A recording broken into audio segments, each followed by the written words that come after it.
죽음의 섬에 간 남편. 아주 오랜 옛날 한 인디언의 아내가 죽고 말았습니다.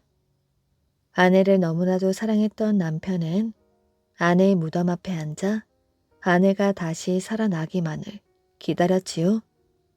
이틀 밤을 꼬박 앉아 있었더니 아내가 무덤에서 일어나 땅을 가르고 나오는 것이 보였습니다.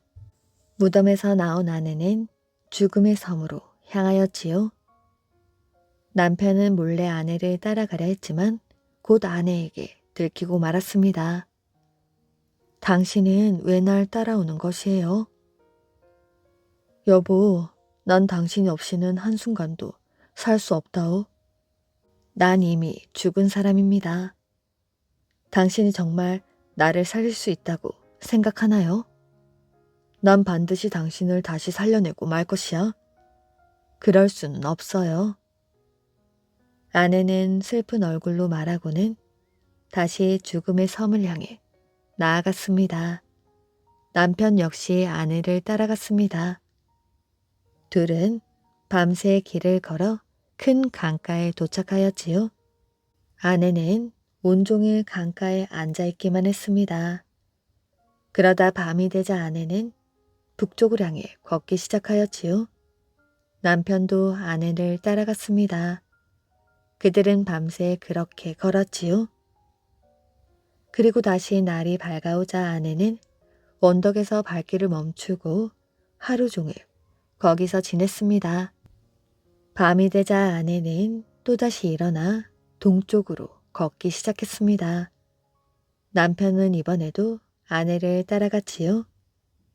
한참을 가다 보니 가파른 다리가 있는 강에 도착하게 되었습니다. 저 멀리 다리 너머에 죽음의 섬이 있는 것이 보였지요. 아내는 다른 사람들과 함께 다리에 올랐습니다. 다리 중간에 크고 무섭게 생긴 새가 앉아 있었지요. 죽은 자들이 가까이 다가가면 그 새는 큰 소리를 내며 날아올랐습니다. 남자의 아내는 전혀 무서워하지 않고 다리 끝까지 걸어갔지요. 그곳에는 죽은 자들의 추장이 기다리고 있었습니다. 추장이 아내에게 말했습니다. 같이 온 자가 있구나. 제 남편입니다. 남편이 어찌 여기까지 온 것이지? 잘 모르겠습니다. 하지만 남편은 살아있는 사람입니다. 주장은 부하를 남편에게 보내어 그가 무엇을 원하는지 물어보았습니다. 그자가 이곳으로 들어오고 싶답니다. 부하가 말했습니다. 하지만 그자의 말이 진심인지는 모르겠습니다. 그자에게서 산 사람의 냄새가 나더군요. 추장은 잠시 생각하더니 그가 다리를 건너오게 하라고 말했습니다. 남편이 다리에 올라서자 무시무시한 새가 그를 겁주었지요. 하지만 마법의 줄이 그를 보호하고 있었기 때문에 그는 크게 놀라지 않았습니다. 그가 섬에 도착하자 추장이 말했습니다. 이곳은 산 사람에게는 그리 좋은 곳이 못 된다. 이곳에는 자네 아내의 영혼이 있을 뿐이야. 뼈와 몸은 그곳에 있네. 하지만 남편은 개의치 않았지요. 밤이 되자 큰 잔치가 열리고 모두들 춤을 추었습니다. 추장이 다가와 남편에게 말하였지요. 자네 아내가 보이는가? 오늘까지는 볼 수 있지만 내일이면 아무도 볼 수 없게 될 것이야. 추장은 남자의 아내를 불러 물었습니다. 이자가 네 남편인가? 네, 제 남편입니다. 너는 네가 남편에게 다시 돌아갈 수 있다고 생각하는가? 아니요, 그럴 수 없다는 걸 잘 알고 있습니다. 잘 알고 있구나. 추장은 다시 남편에게 물었지요. 오늘 밤을 네 아내와 함께 보내고 싶은가? 네, 꼭 그러고 싶습니다. 허락해 주십시오. 남편은 간절한 목소리로 대답했습니다. 추장이 그러라고 허락해 주었지요. 남편과 아내는 밤새 같이 있었습니다. 밤새도록 이야기를 나누고 긴 밤을 함께 지새웠지요. 그러다 남편은 어느새 잠이 들고 말았습니다. 다음날 남편이 잠에서 깨어보니 아내가 보이지 않았지요. 아내에게 팔 베개를 해주었던 팔 위에는 수치된 검은 나무 토막 하나만이 남아 있었습니다. 남편은 아내를 찾아 두리번 거렸지요. 그 모습을 본 추장이 말했습니다. 이제 네 아내는 돌아갈 수 없다. 넌 산 사람이야. 자네가 고향으로 돌아가는 것이 가장 현명한 방법이라네. 남편은 추장의 말을 듣지 않고 계속 죽음의 섬에 머물렀습니다. 하지만 아내를 다시는 볼 수 없었지요. 마침내 남편은 더 이상 그곳에 머무를 이유가 없다고 생각하고 마을로 돌아가게 되었습니다. 남편은 그동안 겪었던 일을 마을 사람들에게 들려주었지요. 그리고 다음날 아침 일을 하러 가다가 독을 품은 뱀에게 물려 죽고 말았습니다. 이제 남편은 다시 죽음의 섬으로 가서 아내를 만날 수 있게 된 것이었지요. 여장을 하고 싸운 장군. 옛날에 한 장군이라고 하는 장군이 살고 있었습니다. 한 장군이 살고 있을 무렵 외적이 쳐들어오게 되었지요. 외적들은 산 위에다 성을 쌓고 마을에 내려와 사람들을 괴롭혔습니다. 마을 사람들은 맞서 싸웠으나 번번이 지고 말았지요. 외적들은 숫자도 많고 무기를 가지고 있어 맨 주먹으로 대항하는 마을 사람들은 그들을 당해낼 수가 없었습니다. 그러자 마을에 살고 있던 한 남자가 꾀를 내었습니다. 바로 한 장군이었지요. 이대로 있다가는 우리 모두 죽고 말겠습니다. 제 의견에 따라주십시오. 어느 날 한 장군은 마을 사람들을 자신의 집에 불러 모았습니다. 내일 마침 단오날이니 여느 때처럼 마을의 연인들은 춤을 추며 한판 벌일 것입니다. 그때 나는 여자로 변장을 할 것입니다. 그러니 여러분들도 여자로 변장을 해 춤을 추다 함께 외적들을 죽입시다. 마을 사람들은 한 장군의 의견에 찬성했습니다. 다음날 한 장군은 누이 동생과 함께 울긋불긋한 옷을 입고 꽃으로 만든 화관을 머리에 쓰고 춤을 추는 무의로 변장을 했습니다. 누가 보아도 영락없는 여자였지요. 마침 산 아래 버들못 둑에서는 마을 여인들이 고운 옷을 차려입고 나와 광대들의 풍악에 맞춰 춤을 추고 있었습니다. 무의로 변장한 한 장군과 그의 누이 동생은 춤을 추고 있는 마을 여인들 가운데로 들어가 신나게 춤을 추었지요. 우리도 구경을 가볼까? 산 위에 있던 외적들이 산에서 내려왔습니다. 광대들과 풍악에 맞춰 춤을 추고 있는 아름다운 여인들을 보자 외적들은 넋을 잃고 쳐다보기 시작하였지요. 흥겨움에 넋을 잃고 춤을 추는 외적들에게 술을 권하자 그들은 마음 놓고 마셨습니다. 저길 좀 보라고. 가운데서 춤을 추는 것이 사람인가 선녀인가? 이때 갑자기 무의로 변장을 하고 있던 한 장군이 알록달록한 옷과 머리에 쓰고 있던 화관을 벗어 던졌습니다. 무서운 장군으로 변해버린 한 장군을 보자 외적들은 기겁을 하고 달아나기 시작하였지요. 그러자 광대들도 모두 무사로 돌변하여 외적들을 향해 덤볐습니다.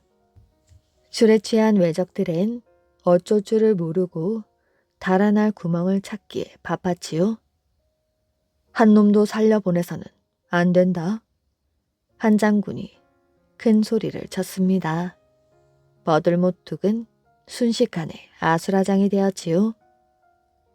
이날 한 장군의 지혜로 마을 사람들은 수백 명의 외적을 단번에 무찔러 승리를 거둘 수 있었습니다.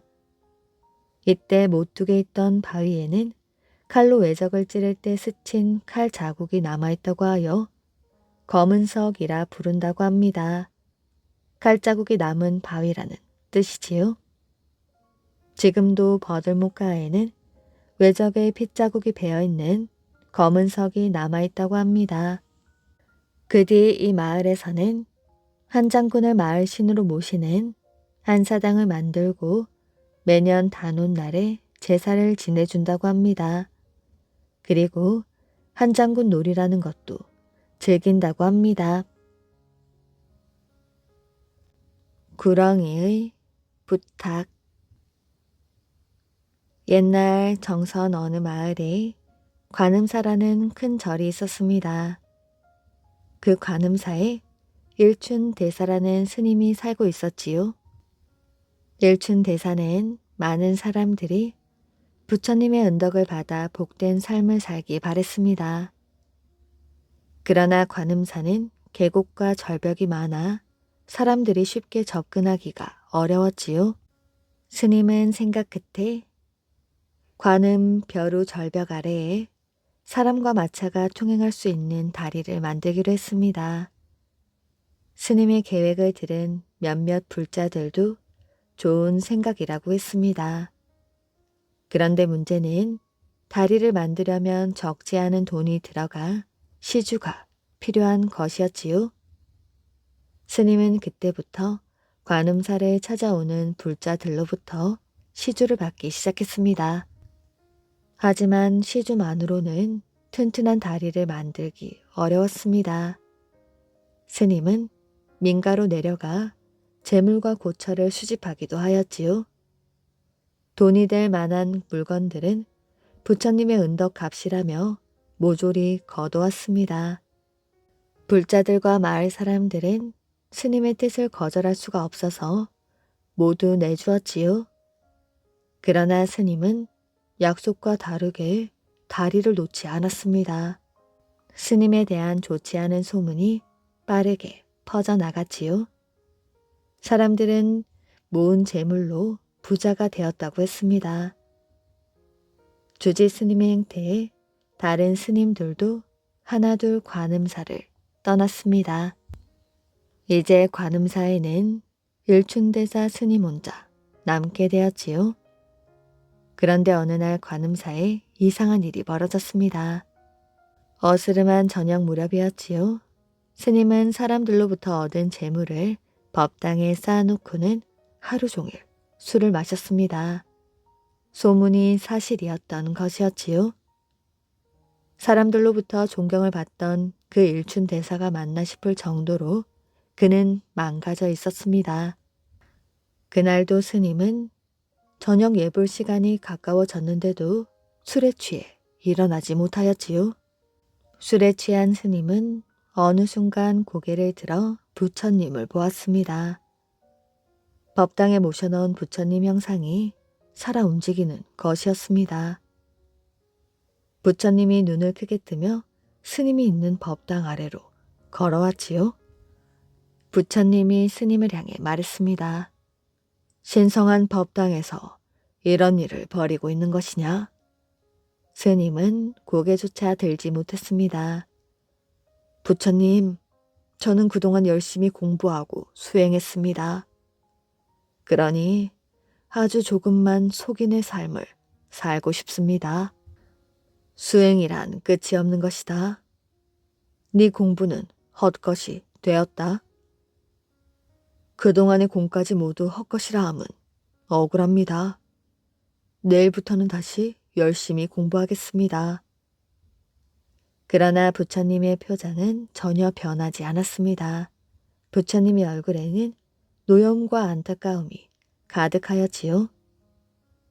어찌 속세의 마음으로 부처를 시험하려 드는 것이냐? 너는 이후에도 분명히 두 가지 마음으로 날 시험하려 들 것이야. 스님이 뭐라 대답하기도 전에 부처님은 한쪽 발을 들었다가 바닥에 쿵 하고 내려놓았습니다. 그러자 쿵하는 발소리와 함께 스님은 사라지고 말았지요. 그 자리에는 징그러운 구렁이 한 마리가 따리를 틀고 있었습니다. 법당 안에는 구렁이 한 마리만 남아있을 뿐이었지요. 그 후 사람들은 일춘 대사가 관음사를 떠났다고 생각했습니다. 다리를 놓기 위해 얻은 재물을 가지고 속인으로 살고자 저를 떠난 것이라고 비난하였지요. 그리고 더 이상 관음사를 찾지 않았습니다. 관음사를 찾지 않는 이유는 스님 때문인 것도 있었지만 관음사 법당 앞에 따리를 틀고 앉아 꿈쩍하지 않는 구렁이 때문이었지요. 법당 안에는 먼지가 두껍게 쌓여갔고 마당에는 풀만 무성했습니다. 10년의 세월이 흐르고 어느 날 선비 4사람이 과거를 보러 한양으로 가던 중이었습니다. 정선에서 한양까지 가려면 20날 정도 걸렸고 험한 산을 몇 개나 넘어가야만 했습니다. 한양으로 가서 과거 시험을 치르고 급제를 하여 가문의 영광을 드높여야 하였지요. 하지만 가난한 선비들이라 돈이 그리 넉넉하지 못했습니다. 잠자리와 먹거리가 늘 부족했던 선비들은 돈을 아끼기 위하여 남의 집 헛간에서 신세를 지거나 절을 찾아가 부처님의 은덕을 청했습니다. 선비들은 관음사라는 큰 사찰이 있음을 알고는 하룻밤 묵어가려고 그곳을 찾아가게 되었지요.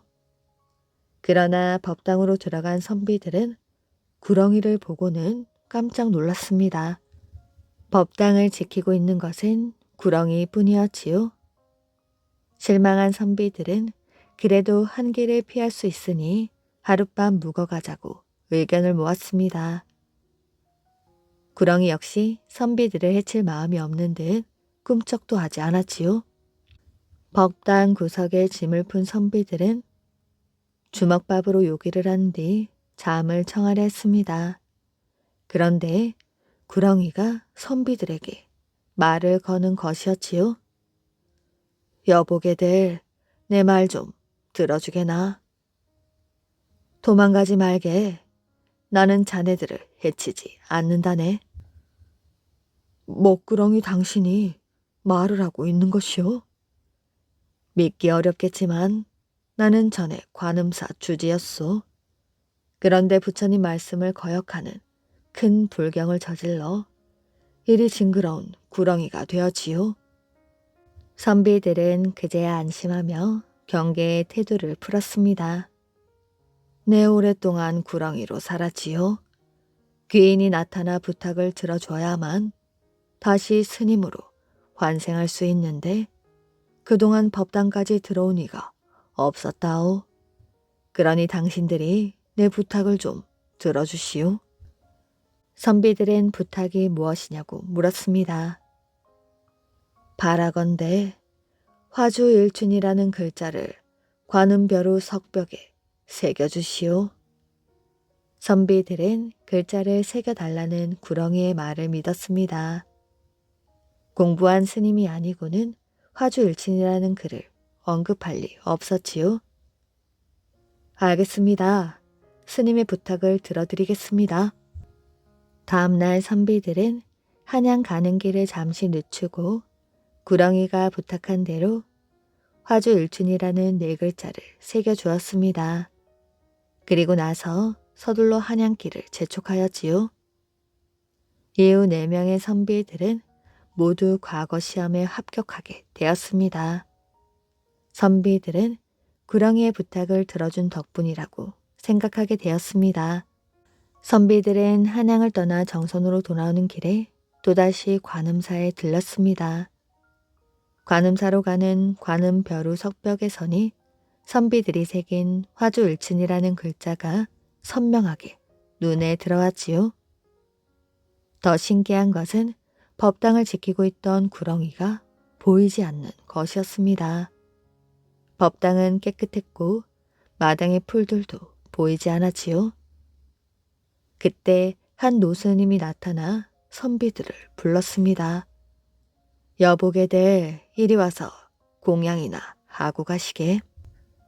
배가 고팠던 선비들은 누가 먼저랄 것도 없이 스님이 부르는 곳으로 달려갔습니다.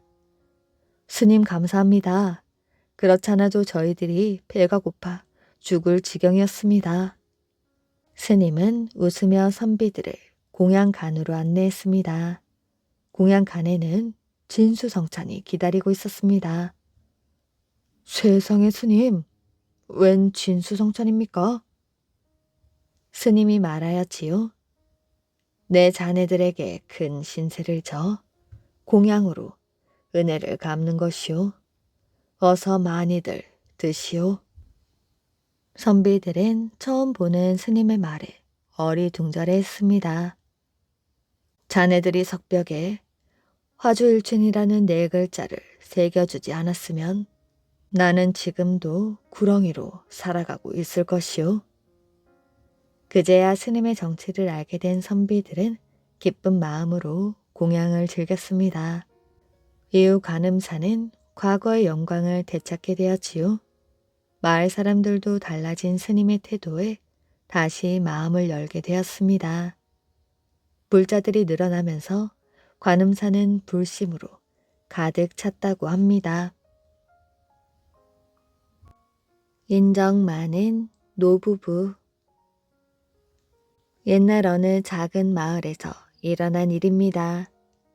이 마을에는 집 서너 채가 전부였는데 그중 한 집에 마음씨 좋은 할아버지와 할머니가 살고 있었습니다.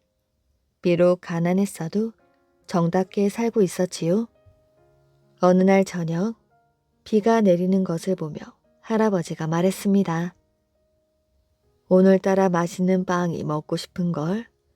할멈, 혹 집에 밀가루가 있어?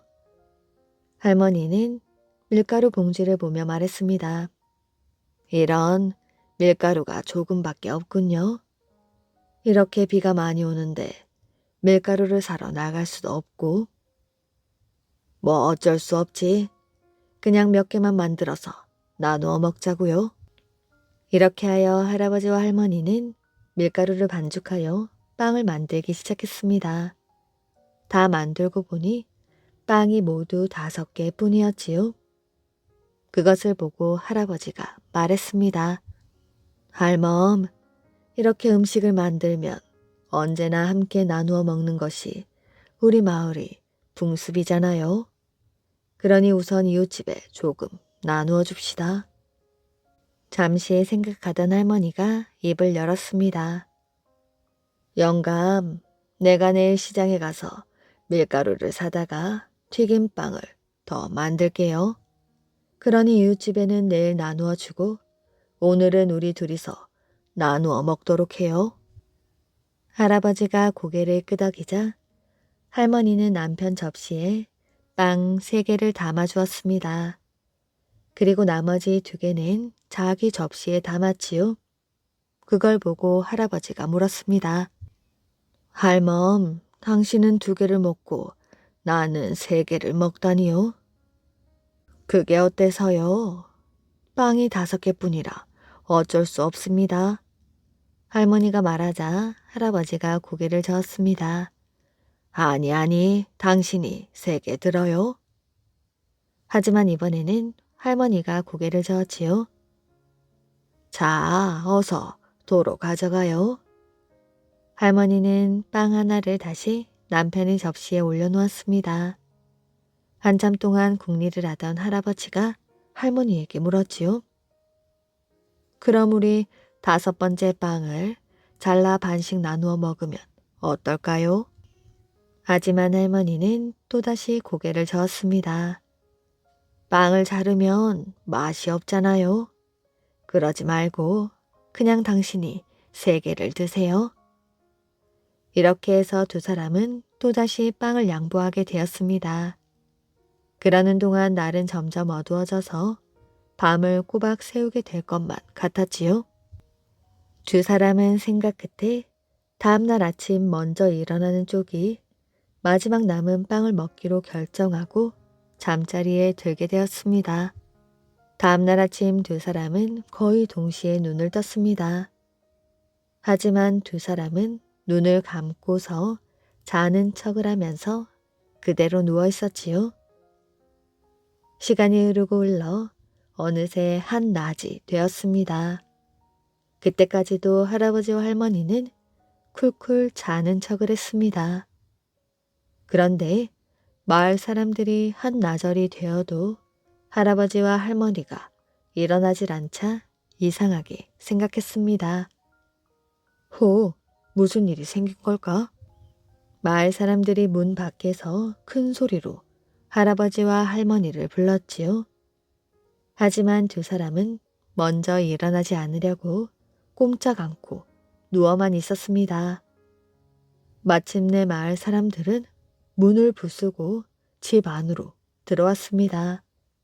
그러고는 이불 속에서 꼼짝 않고 누워있는 두 사람을 보고는 깜짝 놀랐지요. 아이고, 이런, 두 분이 돌아가셨잖아. 참 인정 많고 마음씨 좋은 분들이었는데.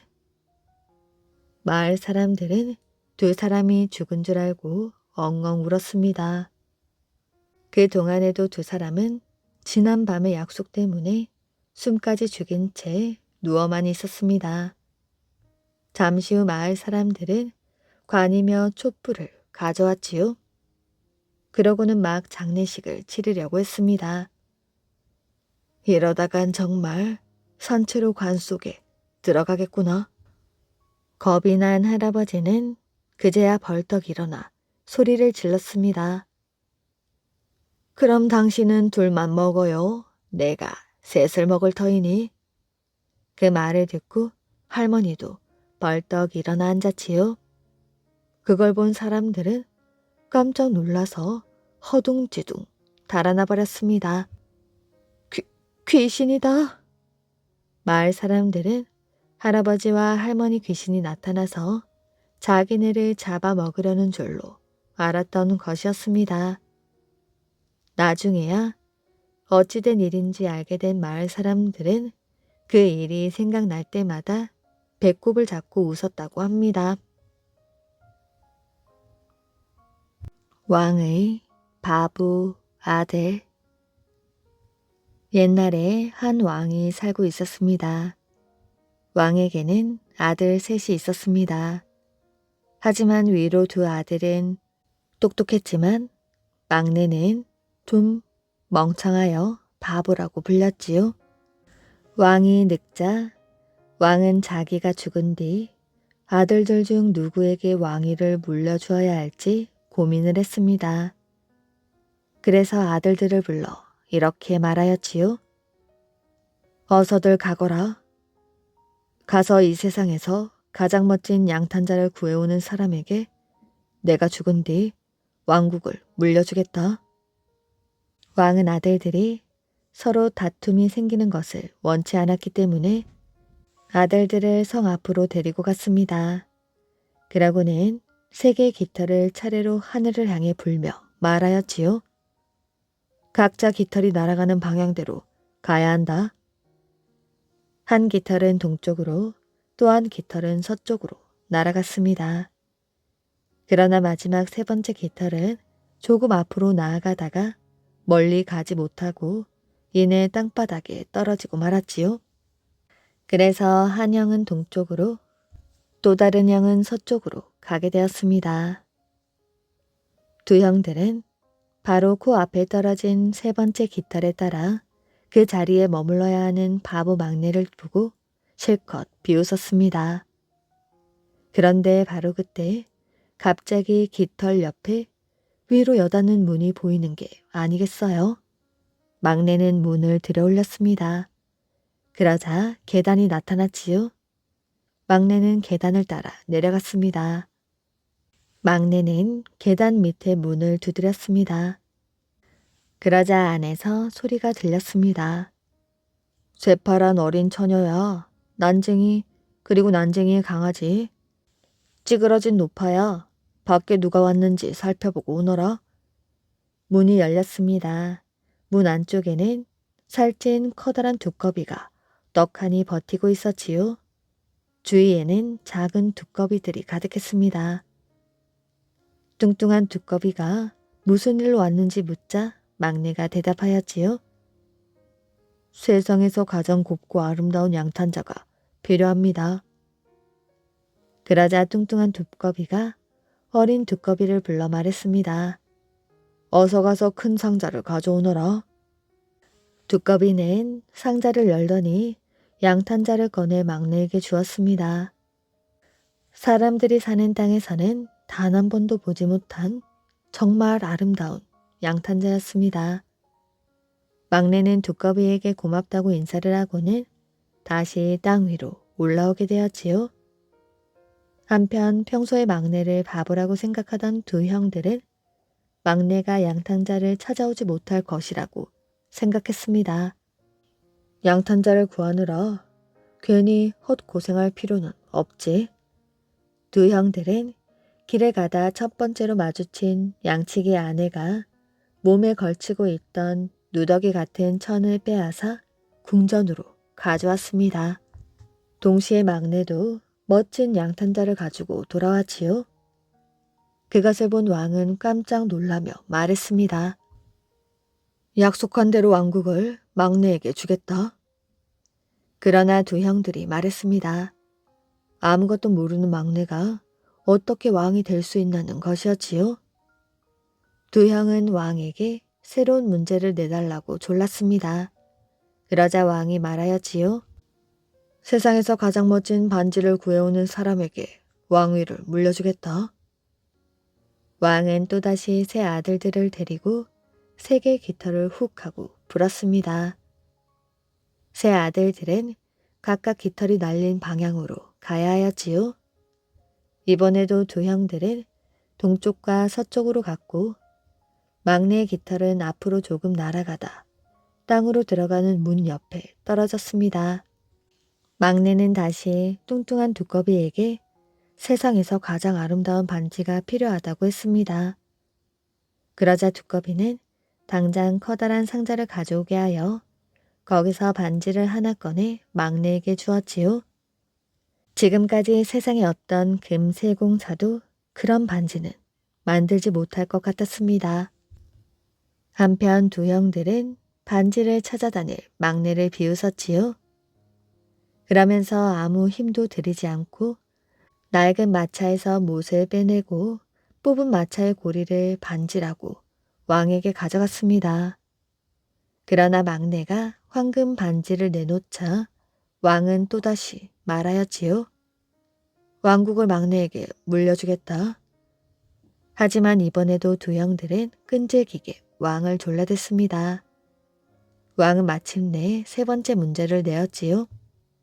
세상에서 가장 아름다운 여자를 데려오는 사람에게 왕국을 물려준다는 것이었습니다. 왕은 또다시 세 개의 깃털을 불었고 깃털들은 전과 똑같은 방향으로 날아갔습니다.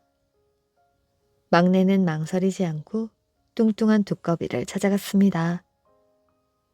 이번엔 세상에서 가장 아름다운 아가씨를 데려가야 해요. 두꺼비가 대답했습니다. 거참, 세상에서 가장 아름다운 아가씨를 데려오란 말이지. 지금 당장은 힘들지만 어쨌든 해보도록 하자. 두꺼비는 막내에게 속을 파낸 무와 6마리의 생쥐를 주었습니다. 그러자 막내는 풀이 죽은 목소리로 말하였지요. 이걸로 뭘 어쩌라는 것인가요? 작은 두꺼비들 중에 하나를 골라 거기에 태워봐. 막내는 작은 두꺼비들 중에 되는 대로 한 마리를 골라 속을 파낸 무 안에 놓았습니다. 그 순간 두꺼비가 눈부시게 아름다운 아가씨로 변하였지요.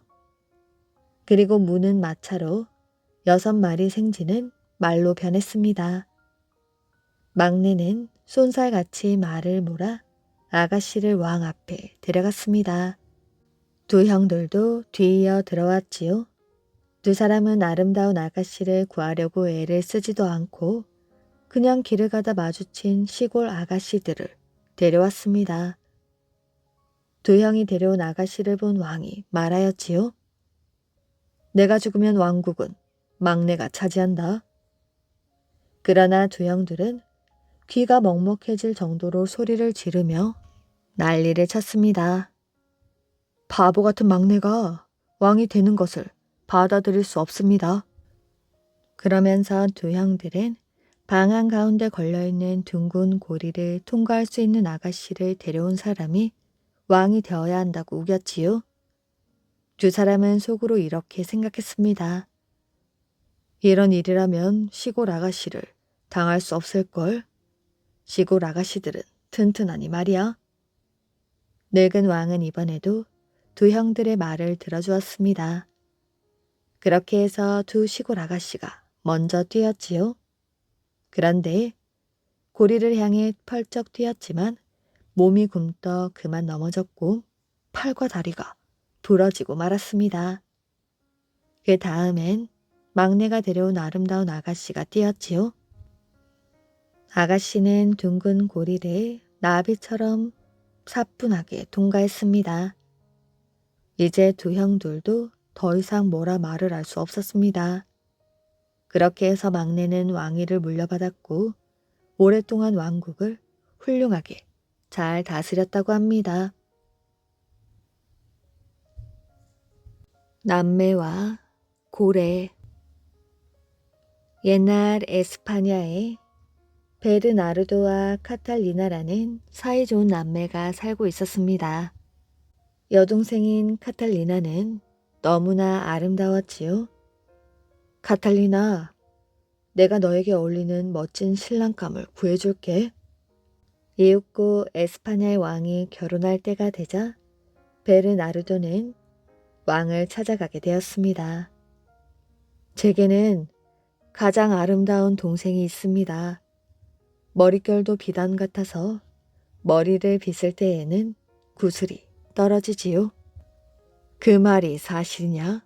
당장 그녀를 데려오너라. 왕은 믿음직한 신하를 카탈리나에게 보냈습니다. 신하가 보기에도 카탈리나는 눈이 부실 만큼 아름다웠지요. 카탈리나는 유모와 유모의 딸과 함께 배에 올랐습니다. 카탈리나는 마치 꿈을 꾸는 것 같았습니다. 들떠있는 카탈리나와 달리 유모는 속이 부글부글 끓었지요. 유모에게도 결혼할 때가 된 딸이 있었으니 질투가 난 것이었습니다. 유모는 카탈리나가 바다를 바라보고 있는 사이에 살금살금 다가가 카탈리나를 바다로 힘껏 밀어버렸지요. 마침 고래가 나타나 바다에 빠진 카탈리나를 한 입에 삼켜버리고 말았습니다. 이제 안심이군. 유모는 딸에게 베일을 씌우고는 카탈리나 행세를 하게 되었습니다.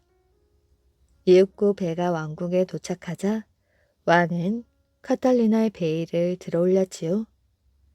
한시라도 빨리 아름다운 신부의 모습을 보고 싶었습니다. 그 여자는 내 동생이 아니라 유모의 딸이에요. 베르나르도가 깜짝 놀라 소리쳤습니다. 오빠, 오랫동안 얼굴을 못 봐서 그런 거예요. 제가 카탈리나잖아요. 유모의 딸은 능창을 떨었습니다. 이 여자는 네가 말할 만큼 아름답지도 않고 머리에서 구슬이 떨어지지도 않는군. 너는 나를 속였다. 이자를 감옥에 쳐 넣어라. 화가 난 왕은 베르나르도를 감옥에 가두어 버렸습니다. 하지만 사람들에게 약속한 대로 어쩔 수 없이 가짜 카탈리나와 결혼식을 올려야 하였지요. 그런데 카탈리나는 다행히 고래 뱃속에서 살아 있었습니다. 고래야, 숨을 쉬기가 너무 힘들구나. 잠깐만 밖으로 나갈 수 있게 해주렴. 카탈리나가 애원하자 고래는 카탈리나가 도망가지 못하도록 줄을 매어 밖으로 나갈 수 있게 해주었습니다. 카탈리나는 바닷가에 앉아 슬퍼하며 머리를 빗었지요. 그러자 비단결 같은 머리에서 구슬이 또르르 떨어졌습니다. 그때 갑자기 비둘기 한 마리가 날아와 카탈리나의 어깨에 앉는 것이었지요. 내가 너처럼 날 수 있다면 얼마나 좋을까? 그럼 당장 오빠와 왕에게 날아갈 텐데. 카탈리나, 당신의 오빠는 지금 감옥에 갇혀 있습니다. 그리고 왕은 가짜 카탈리나와 결혼했어요. 비둘기의 말에 참았던 눈물이 흘렀습니다. 카탈리나가 눈물을 흘리자 하늘에서 비가 내렸지요. 너무 슬퍼하지 말아요. 일주일 안에 당신을 위한 새로운 소식을 가지고 돌아올게요. 그러고 나서 비둘기는 하늘 높이 날아갔습니다. 비둘기는 잽싸게 마을로 날아가 사람들에게 자신이 본 것을 말했습니다. 카탈리나의 이야기는 널리 퍼져 마침내 왕의 귀에까지 들어갔지요. 머리를 빗으면 구슬이 떨어진다고 했느냐? 왕은 배를 타고 바다로 나아갔습니다. 그리고는 몸을 숨기고 소문의 주인공이 나타나기를 기다렸지요. 이윽고 카탈리나가 눈물을 흘리며 머리를 빗어내리자 머리에서 또르르 구슬이 떨어지고 비가 내리기 시작했습니다. 저 아름다운 여인이 진짜 카탈리나가 틀림없구나. 첫눈에 사랑에 빠진 왕은 카탈리나에게 다가가 고래가 묶어놓은 줄을 끊고 카탈리나를 구해주었지요. 나는 이 나라의 왕이요. 당신을 찾기 위해 여기까지 왔소. 카탈리나가 눈물을 멈추고 왕을 향해 환하게 웃자 신기하게도 비가 멈추고 해가 환하게 빛났습니다. 왕은 카탈리나와 함께 왕궁으로 돌아오자마자 베르나르도를 감옥에서 풀어주었지요. 감옥에는 욕심쟁이 유모와 딸이 갇히게 되었답니다. 구두쇠를 깨닫게 한 솔개. 옛날 어느 고을에 형과 아우가 살고 있었습니다. 형은 아버지 재산을 물려받아 살림이 넉넉했지요. 게다가 원래 가지고 있던 땅도 많아 수백 섬의 농사를 짓고 있었습니다. 하지만 아우는 몹시 가난하였지요. 그래서 이 집 저 집 품팔이를 하며 어렵게 살고 있었습니다. 그러나 욕심 많은 형은 아우가 굶든 말든 아랑곳하지 않았지요. 그러던 어느 날 원래 몸이 약했던 아우는 어려운 살림을 힘겹게 꾸려다가 병을 얻어 결국 세상을 떠나고 말았습니다. 아우에게는 자식도 많았지요. 과부가 된 아우의 아내는 홀로 자식들을 돌보며 힘겹게 생계를 꾸려나가야 했습니다. 어느덧 1년이 지나 아우의 제삿날이 하루 앞으로 다가왔지요. 그러나 아우의 집에는 제사상을 차릴 돈이 한 푼도 없었습니다. 한숨만 쉬고 있던 아우의 아내는 할 수 없이 큰 집으로 시아주버니를 찾아갔습니다.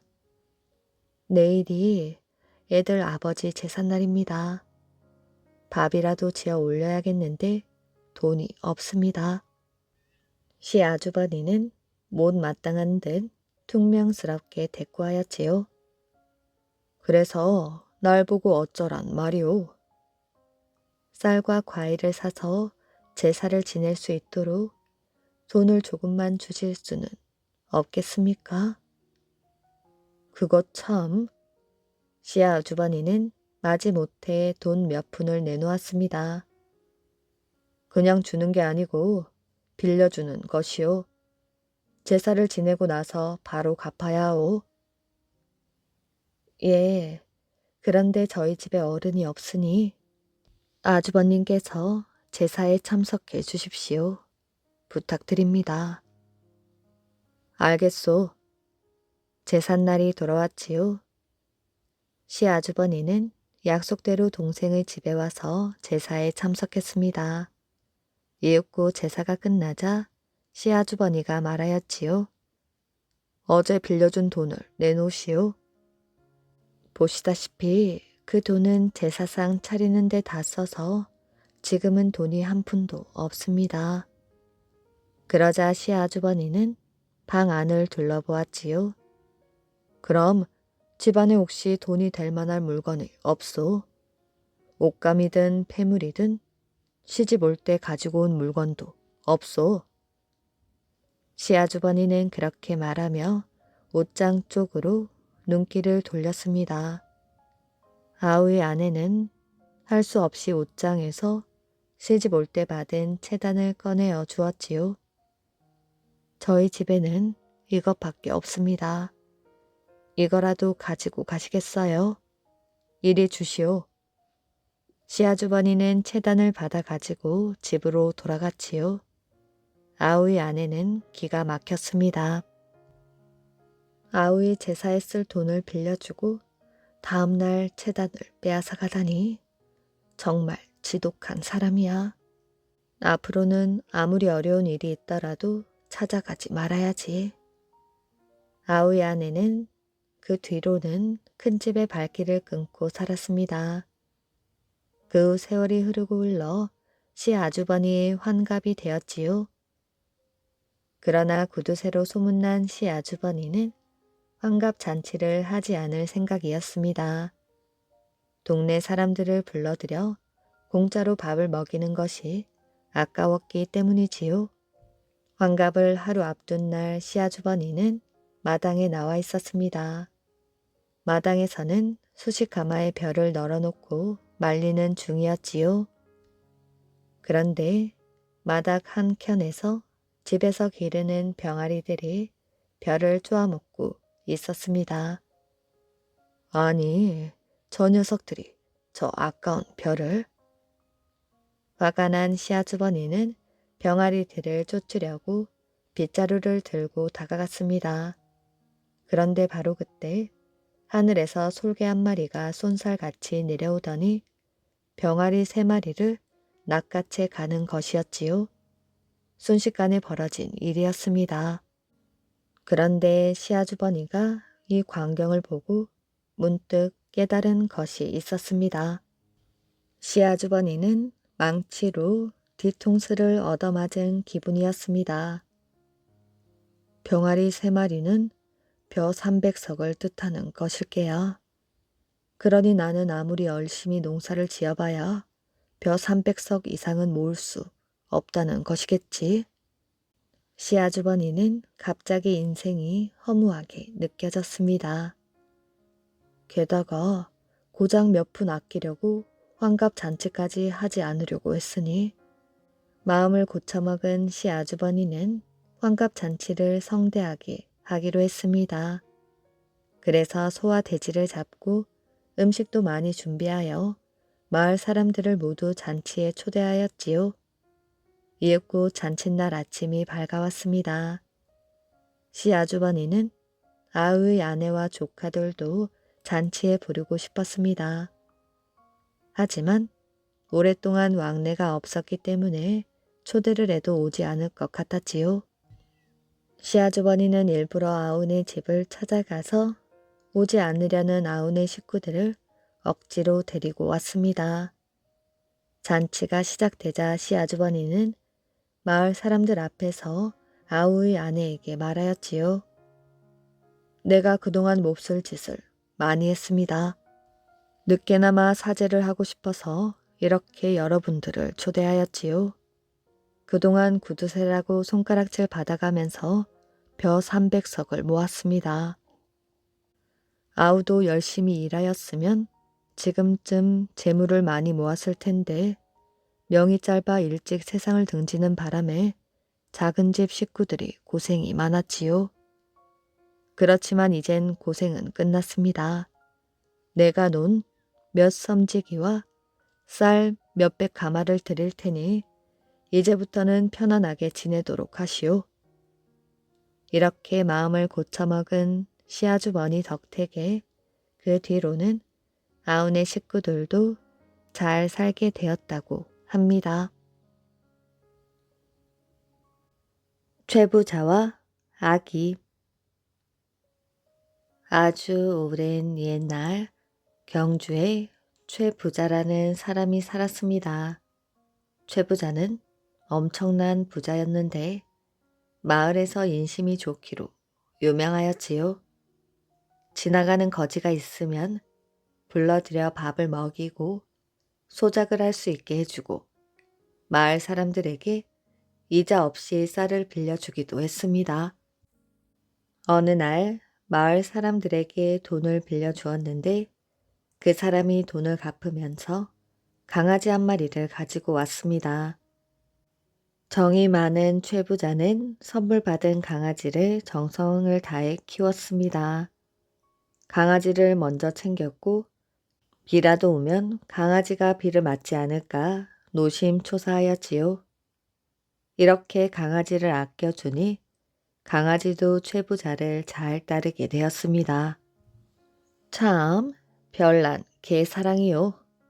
최부자의 부인은 남편과 강아지의 유별난 정이 보기 좋으면서도 아닌 척 질투하는 척을 했습니다.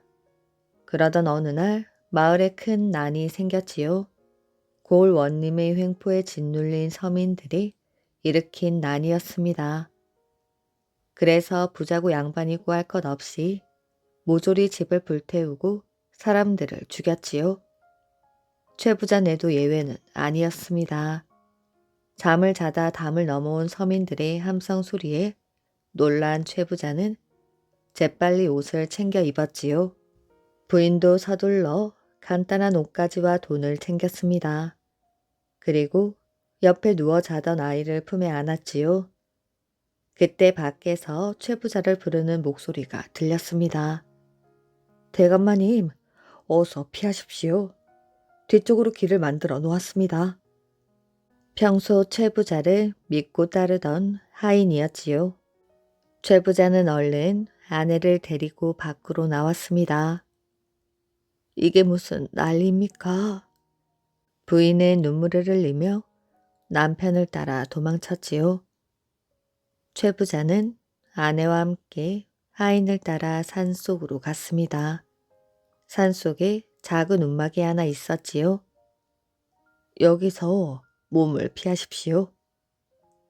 하인은 이렇게 말한 뒤 조금 식량을 움막 속으로 밀어 넣어 주었습니다. 저는 하인은 최부자 앞에서 무릎을 꿇었습니다. 말하지 않아도 아네. 어서 가보게. 이렇게 우리 식구를 살려준 은혜는 평생 잊지 않겠네. 최부자는 하인이 지금 일어난 난에 속해 있음을 직감적으로 알아차렸습니다. 하인은 최부자에게 큰 절을 올리고 산을 빠져나갔지요. 움막 속으로 들어간 최부자 부부는 가슴을 쓸어내리며 바닥에 앉았습니다. 그런데 갑자기 아내가 비명을 질렀지요. 왜 그러는 것이오? 우리 아기가. 최부자는 얼른 아내의 품에 안긴 아기를 바라보았습니다. 그런데 아내의 품에 안긴 것은 아기가 아니라 베개였지요. 어쩌면 좋아요. 우리 아기가 어쩌면 좋아요. 아내는 지금이라도 산을 내려가겠다고 했지만 최부자가 말렸습니다. 저곳으로 내려가면 당신도 죽고 나도 죽소. 아기는 다음에 또 낳을 수 있지만 우리 부부는 아니지 않소. 아내는 가슴을 치며 울부짖었습니다. 최부자도 가슴이 아파 눈물을 흘렸지요. 산 속에 있으니 시간이 더욱 느리게 가는 것 같았습니다. 자식을 잃은 최부자와 아내는 괴로움 속에서 하루하루를 보내었지요. 어느덧 일주일이 지났습니다. 산 밑으로 내려가 보고 오겠소. 혹시 난이 진정되었는지 살펴봐야지. 최부자는 아내에게 절대로 움직이지 말라고 말한 뒤 조심스레 마을로 향했습니다. 마을 근처까지 온 최부자는 가슴이 철렁 내려앉았습니다. 기와집이 있던 자리에는 연기가 폴폴 피어나고 있었고 거리에는 시체들이 어지럽게 널려 있었습니다. 이럴 수가. 죄부자는 차마 입 밖으로 말을 내지 못하고 조심스레 집을 향해 걸었지요. 죄부자의 집도 많이 망가져 있었습니다. 쥐죽은 듯 조용한 집 안으로 들어간 최부자는 또 한 번 가슴이 무너져 내렸지요. 키우던 강아지 누렁이의 집이 마당에 나뒹굴고 있었기 때문입니다. 누렁이가 살았다면 새끼를 낳았을지도 모르는데 죄부자는 집 안으로 들어가 보았지요. 마루로 올라서자 안방에서 이상한 소리가 들렸습니다. 죄부자는 고개를 갸웃거리며 문을 열어보았지요. 바로 그때 누렁이가 왈왈 짖어대며 최부자에게 덤벼들려고 했습니다. 누렁아, 나다, 나야. 죄부자는 개의 이름을 불렀습니다. 그제야 누렁이는 꼬리를 치며 달려왔지요. 누렁이가 일어서자 갓 태어난 새끼 강아지들이 우두둑 떨어졌습니다. 모두 죽은 새끼들이었지요. 그런데 그때 어디선가 응애응애하고 아기 울음소리가 들렸지요. 깜짝 놀란 최부자는 누렁이가 앉아있던 이불을 걷어보았습니다. 그 속에 죽은 줄 알았던 아기가 살아있었지요. 누렁아, 네가 이 아이를 살려주었구나. 네 새끼가 죽는데도 내 자식을 살려내었구나. 죄부자는 누렁이를 안고 눈물을 흘렸습니다. 죄부자는 아기를 안고 누렁이를 앞세워 산으로 가보았지요.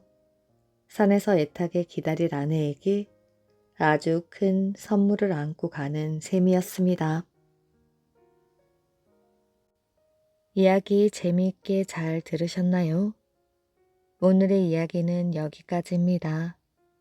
오늘도 이야기를 들어주셔서 정말 감사합니다. 오늘도 편안한 밤 되시길 바랍니다.